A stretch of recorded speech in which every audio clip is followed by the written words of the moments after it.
Best practice ये है कि रिसर्चर अपना टॉपिक स्वयं ढूंढे, और राइट। उसको ढूंढने में वो समझ लो वो आधा काम कर लेते हैं। Yes, that's also true. तो तो उसके लिए तो एक ही उपाय है कि आप डूब जाओ थोड़ा टाइम। 2-4 महीनों में आपको ऐसे मिल जाएंगे 10-15 टॉपिक की, इस पे रिसर्च होना चाहिए। और आपको अगर देखना हो विद्वानों ने कैसे कैसे काम किए हैं, आप जुगल किशोर जी मुख्तार को पढ़िए।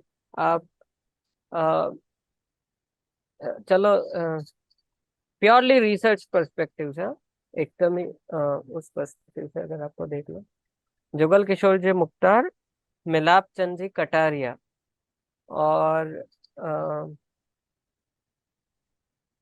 हाँ, एक जैन निबंध रत्नावली है, 2 वॉल्यूम है।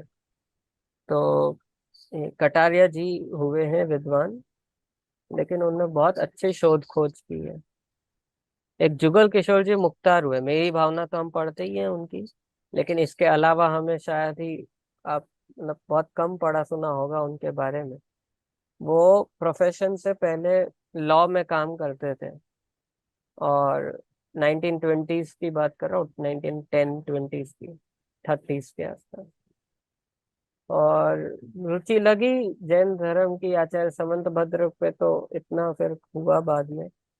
पर उस टाइम पे, लाइक 1929 समथिंग की बात है, उन्होंने एक स्वयं रिसर्च इंस्टीट्यूट अपने ही पैसों से बनाया, वीर सेवा मंदिर, दिल्ली में आज भी है वो। बहुत बड़ी लाइब्रेरी है, जर्नल निकलती है, काम होता है, आज भी होता है उधर से। उस टाइम पे उन्होंने अपने स्वयं के पैसों से 50,000 रुपीज उसमें इन्वेस्ट किए थे। आज से 100 साल पुरानी बात हो गई ऑलमोस्ट। 50,000 रुपीज आज के डेट में आई थिंक 5 करोड़, पता नहीं कितना। तो उन्होंने स्वयं इन्वेस्ट किए थे, और जीवन भर फिर यही काम किया। उनने कुछ ग्रंथों की परीक्षा की है।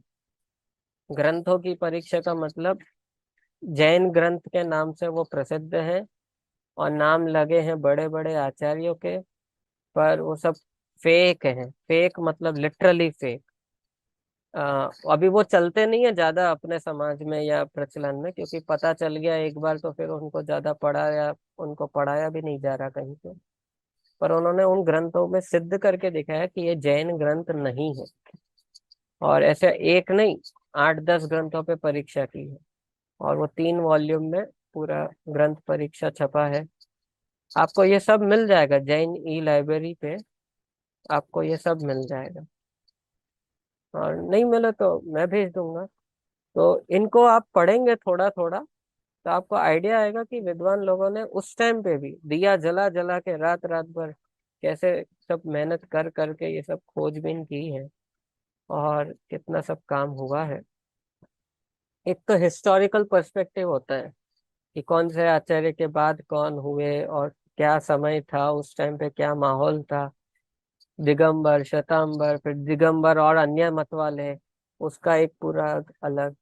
पर कंसेप्चुअली भी कई बातों में इन विद्वानों ने बहुत सारे प्रश्नों को सॉल्व किया है।